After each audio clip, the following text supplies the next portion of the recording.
Mars media நேயர்களுக்கும் அன்பர்களுக்கும் இந்த நாள் இனிய நாளாக அமைய எல்லாம் வல்ல இறைவனை பிரார்த்திக்கின்றோம். இந்த சேனல் உங்களுக்கு பிடிச்சிருந்தா மறக்காம சப்ஸ்கிரைப் பண்ணுங்க, ஷேர் பண்ணுங்க, லைக் பண்ணுங்க, கமெண்ட் பண்ணுங்க. எனதொருமை துலாம் ராசி நேயர்களே, இந்த பதிவுல நம்ம என்ன பார்க்க போறோம் அப்படின்னா 2024 ஆண்டு ஜூலை மாத ராசி பலன். இந்த ஜூலை மாசத்துல உங்களுக்கு எந்தெந்த கிரகங்கள் அற்புதமா இருக்கு, எந்தெந்த கிரகங்கள் மூலமா நீங்க கவனமா இருக்கணும், பரிகாரமா என்ன பண்ணினா ரொம்ப விசேஷம். இந்த மாச ஆரம்பத்துல பாத்தீங்கன்னா ராசிநாதனும் அஷ்டமாதிபதியுமான சுக்கிர பகவான் பாக்கியஸ்தானத்துல இருக்க அற்புதம். 9ஆம் இடம்ங்கிறது ரொம்ப விசேஷம். தேவகுரு அசுரகுரு எல்லாரும் இருந்தா ரொம்ப விசேஷமானது, ஏன்னா சுபர்கள். அதே மாதிரி இவர் உங்களுக்கு ராசிநாதன், அதனால சந்தோஷம் அதிகமாவே இருக்கும். தந்தையாரின் மூலம் நீங்கள் எதிர்பார்க்கும் உதவிகள் கிடைக்கும். தந்தை வழி உறவினர்கள், சகோதர சகோதரிகள் ஆதரவாக இருப்பார்கள். அஷ்டமாதிபதி அப்படிங்கறனால உடல் ஆரோக்கியம் சிறப்பாக இருக்கும், மன ஆரோக்கியமும் வலிமையாக இருக்கும். 7/7/2024 முதல் இந்த சுக்கிர பகவான் எங்க வரப்போறாருன்னு பார்த்தீங்கன்னா ஜீவனஸ்தானமாகிய 10ஆம் இடத்துக்கு வரப்போறாரு. 10ஆம் இடம் அப்படிங்கும் போது கொஞ்சம் பரபரப்பா இருக்கணும். உத்தியோகத்திலும் சரி, தொழில் வியாபாரத்திலும் சரி கவனமா இருக்கணும், பரபரப்பா இருக்கணும். எடுக்கிற காரியங்கள் உங்களுக்கு ஓரளவுக்கு சிறப்பாக அமைவதால் வருமானம் வருவதற்கு வாய்ப்புகள். அதே மாதிரி சில பேருக்கு எதிர்பாராத ஒரு முக்கியமான காரியங்கள் அற்புதமாக நிறைவேறும் இந்த நாட்களில். 9-12 குடைய அதிபதி புத பகவான். இவர் உங்களுக்கு பாக்கியாதிபதி, அதே சமயம் விரையாதிபதி. இந்த புத பகவான் ஜீவனஸ்தானமாகிய 10ஆம் இடத்துல இருக்கிறதுனால நீங்க சாதாரணமா உத்தியோகத்துல உங்களுக்கு கொஞ்சம் பொறுப்புகள் கூடுதலாகவே வரும். அதனாலே வேலை பளு அதிகமாகும். எடுக்கிற காரியங்கள் ஓரளவுக்கு உங்களுக்கு அற்புதமா இருக்கும். அப்படின்னாலும் சில நேரங்களில் சில செலவுகளை உங்களுக்கு கொண்டு வந்து கொடுக்கும். சில பேருக்கு சுபகாரிய செலவுகள் ஏற்படலாம், சில பேருக்கு குழந்தைகளோட கல்வி செலவு, குழந்தைகளோட முக்கியமான சில செலவுகள் அந்த மாதிரிலாம் வரத்துக்கு வாய்ப்புகள் நிறைய இருக்குங்க. 20/7/2024 முதல் இந்த புத பகவான் வக்ரகதி அடைகிறார். ஜீவனஸ்தானத்துல வக்ரகதி அடைகிறதுனால ஓரளவுக்கு உங்களுக்கு அனுகூலம் இருக்கு. அப்படின்னாலும் சில நேரங்களில் சில மனக்குழப்பங்கள் வந்து மறையும்.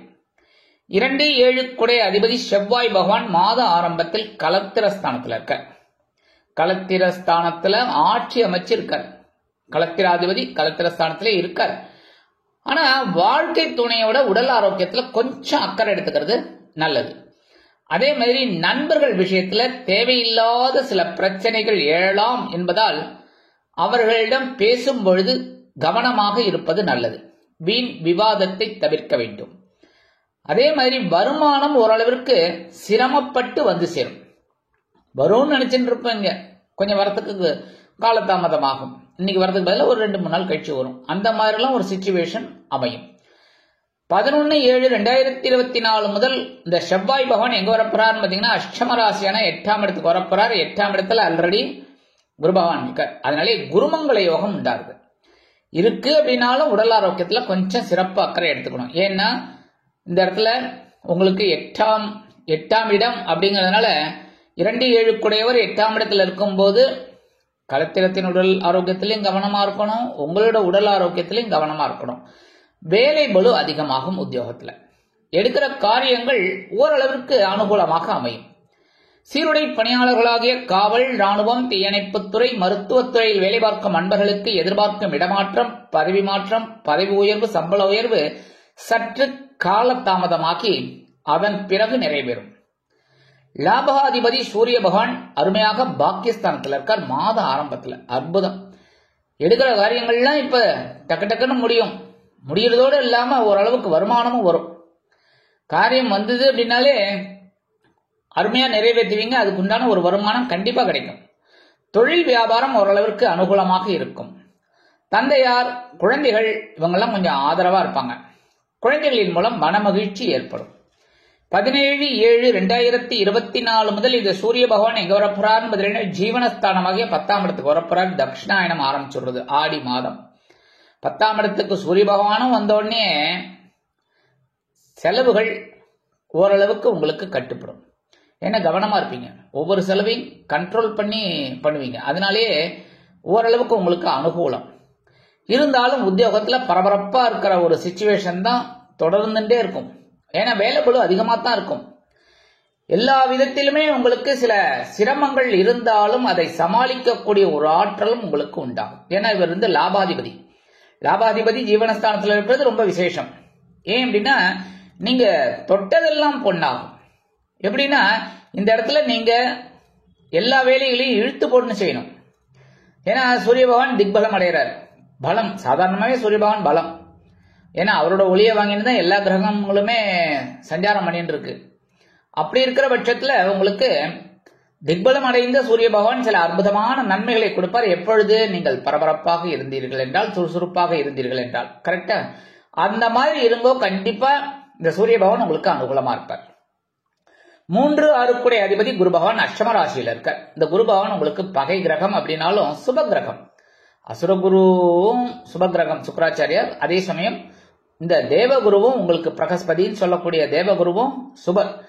சுபர் இருக்கிற இடம் பாத்தீங்கன்னா அஷ்டம ராசி மறைவு அப்படிங்கும் போது அவர் இருக்கிற இடம் எங்க?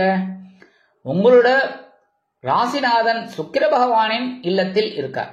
சுக்கிர பகவானுக்கு பகை கிரகம் குரு பகவான் அப்படிங்கறதுனால பகை கிரகத்தோட வீட்டுல இந்த குரு பகவான் சஞ்சாரம் பண்ணிட்டு இருக்கார். அதுவும் இப்ப 8ஆம் இடம் அப்படிங்கறதுனால மறைவு அப்படிங்கும்போது கெட்டவன் கிட்டிடும் ராஜயோகம்.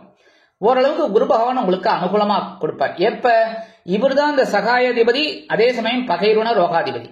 3, 6 அப்படிங்கும்போது நீங்க எடுக்கிற முயற்சிகள் உங்களுக்கு வெற்றியை கொடுக்கும். நல்ல கவனிங்க. நீங்க எடுக்கக்கூடிய முயற்சிகள் கண்டிப்பா முயர்ந்துடும். அதாவது இப்ப ஒரு வேலை செய்யறேன் அப்படின்னா அந்த வேலையை நீங்க இன்ட்ரெஸ்டா எடுத்து செய்யும் போது கண்டிப்பா உங்களுக்கு பலன் கிடைக்கும். உடல் ஆரோக்கியத்துல கொஞ்சம் கவனமா இருக்கும். ஏன்னா 8ஆம் இடம் மறைவு ஸ்தானம் அப்படி இப்படினாலும் உடம்ப கவனிச்சுக்கிறது நல்லது. தேவையில்லாத மருத்துவ செலவுகள் குறையும். அதனால தான். மற்றபடி இந்த குருவோட பார்வை கண்டிப்பா பலம். குரு பகவானின் பார்வை கண்டிப்பாக பலம். விரயஸ்தானமாக 12ஆம் இடத்துல ஒரு பார்வை, தனவாக்கு குடும்பஸ்தானமாக 2ஆம் இடத்துல ஒரு பார்வை, சுகஸ்தானமாக 4ஆம் இடத்துல ஒரு பார்வை. கண்டிப்பா இந்த இடத்துல பாத்தீங்கன்னா உங்களுக்கு இந்த 7ஆம் பார்வையை ஸ்ட்ரைட்டா தனவாக்கு குடும்பஸ்தானத்துல விழுது. அதனால வரவு வந்துட்டே இருக்கும், செலவு ஆகிட்டே இருக்கும். சேமிக்கலான்னு பார்த்தா முடியல. சில நேரங்களில் சில வருமானம் கொஞ்சம் அதிகமாக கூட வரும். அப்ப 4ஆம் இடத்துல ஒரு பார்வை விழுறதுனால சொத்து சேர்க்கை உண்டாகும். ஏதாவது ஒரு பொருள் வாங்கலாம் அப்படின்னா தாராளமா வாங்குவீங்க, சந்தோஷம் இருக்கும். 4, 5 அதிபதி சனீஸ்வர பகவான் பஞ்சமஸ்தானமாக 5ஆம் இடத்தில் வக்ரகதியில சஞ்சாரம் பண்றார். சுகாதிபதி பஞ்சமாதிபதி 2 பேரும் அவர் தாங்கிறதுனால என்ன டுவெல் ரோல், அதாவது 2 ஆதிபத்தியம். அந்த வகையில பஞ்சமஸ்தானத்துல இருக்கிறதுனால இந்த சனி பகவான் ஓரளவுக்கு உங்களுக்கு அனுகூலங்களை கொடுப்பார். அப்படின்னாலும் ஒரு 50-50 சான்ஸ். உடல் ஆரோக்கியத்துல கொஞ்சம் கவனமா இருக்கும். ஏன்னா இவர் தான் சுகாதிபதி. சுகாதிபதி வக்ரகதி அடைகிறது கொஞ்சம் பரவாயில்லை அப்படின்னாலும் கொஞ்சம் உடல் ஆரோக்கியத்துல கவனமா இருக்கணும். பேசுற வார்த்தையில கவனமா இருக்கணும். உற்றார் உறவினர்கள் விஷயத்துல கவனமா இருக்கணும். அதே மாதிரி வெளியூர் இல்லைன்னா வெளிநாடு போறீங்க அப்படின்னா கொஞ்சம் கவனமா இந்த பிரயாணத்தை மேற்கொள்றது நல்லது. சாயா கிரகமான ராகு பகவான் பகைவன ரோகஸ்தானமாகிய 6ஆம் இடத்துல இருக்கார். கேது பகவான் விரயஸ்தானமாகிய 12ஆம் இடத்துல குரு பகவானின் பார்வையை பெற்று சஞ்சாரம் பண்ணிட்டு இருக்கார். 6, 12 6, 8, 12 உங்களுக்கே தெரியும் மறைவு ஸ்தானம். ஆக இந்த இடத்துல இந்த பாயிண்டும் அப்ளிகபிள் ஆகும். என்ன அப்படின்னா கெட்டவன் கிட்டிடும் ராஜயோகம். ஏன்னா இவங்க 2 பேரும் அசுபர்கள். கரெக்டா? அசுபர்கள் கெட்டு போயிட்டாங்க அப்படின்னாலே அவர்கள் உங்களுக்கு கண்டிப்பா நன்மைகளைத்தான் செய்யணும். மனசுல தைரியம் இருக்கும். ஆட போடா துணிஞ்சு செய்டா, கடன் வாங்கணும் அப்படின்னாலும் பிரம்மாண்டமா கடனை வாங்குடா அப்படிங்கிற ஒரு எண்ணம் வரும். ஆனா இந்த கேது பகவான் என்ன பண்ணுவார்?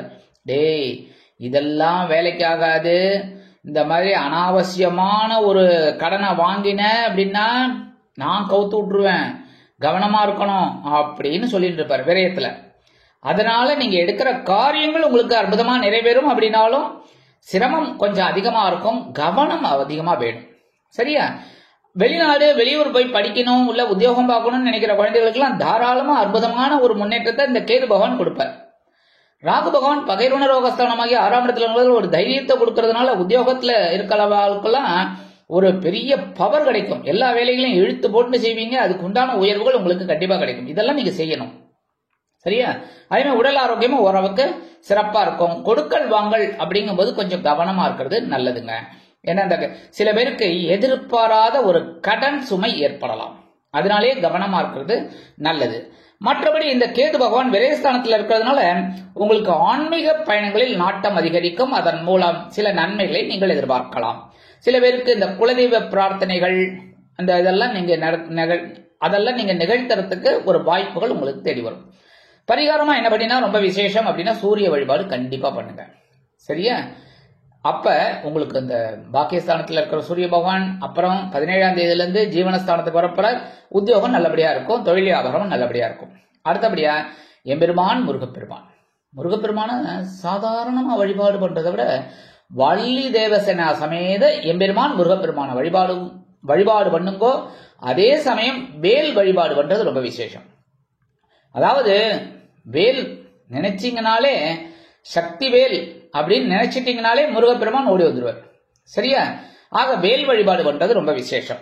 மற்றபடி நவ கிரகங்களில் உள்ள குரு பகவானையும் சுக்கிர பகவானையும் அந்தந்த கிழமைகளில், அதாவது வியாழக்கிழமை வெள்ளிக்கிழமை இது வழிபாடு பண்றது ரொம்ப விசேஷமான பலன்கள் உங்களுக்கு கண்டிப்பா கிடைக்கும். ஆக இந்த சிறு பரிகாரங்களின் மூலம் 2024ஆம் ஆண்டு ஜூலை மாதம் அற்புதமான ஏற்றம் தரும், மாற்றம் தரும், அற்புதமான முன்னேற்றத்தை தரும் மாதமாக அமையும் என்று கூறி விடைபெறுகிறேன். நன்றி, வணக்கம். மீண்டும் ஒரு அருமையான பதிவில் நான் உங்களை மனமகிழ்ச்சியோடு சந்திக்கிறேன். வாழ்த்துக்கள்.